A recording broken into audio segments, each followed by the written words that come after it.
বর্তমান সরকারের দিকে ইঙ্গিত করে বিরোধী দলীয় নেতা ও জামায়াতের আমির ডক্টর শফিকুর রহমান বলেছেন, ফ্যাসিবাদ যে পথে হেঁটেছে আপনারা সেই পথে হাঁটছেন, এর খাসলতের একটারও পরিবর্তন আনেননি।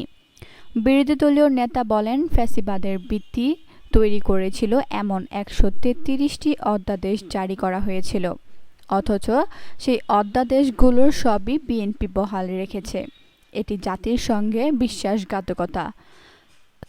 তারা বলেছিল এগুলো আরও ভালোভাবে নিয়ে আসবে, কিন্তু ৬ মাস পার হলো এখন পর্যন্ত একটি অধ্যাদেশও উন্নত আকারে আনতে পারেনি।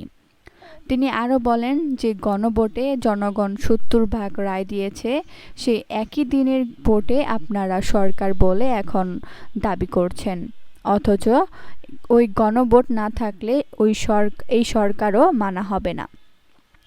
ওই গণভোট যদি ব্যর্থ হয় এই সরকারকেও ব্যর্থ করে দেওয়া হবে।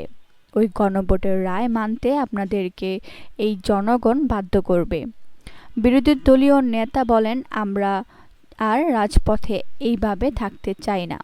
আমরা সবাই মিলে দেশ গড়ার কাজে অংশগ্রহণ করতে চাই, কিন্তু আপনারা যেভাবে ধাক্কায় ধাক্কায় আমাদেরকে রাজপথের দিকে দিচ্ছেন, রাজপথ জ্বলে উঠলে সেই আগুনে অনেক কিছু পুড়ে ছারখার হয়ে যাবে।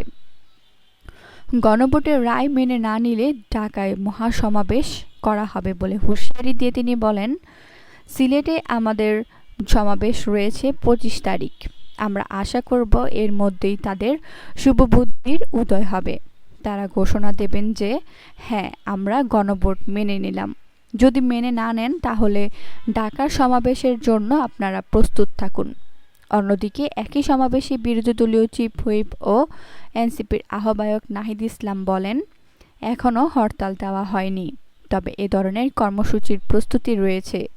প্রধানমন্ত্রী তারেক রহমানের মুখে মধু আর অন্তরে ছলনা।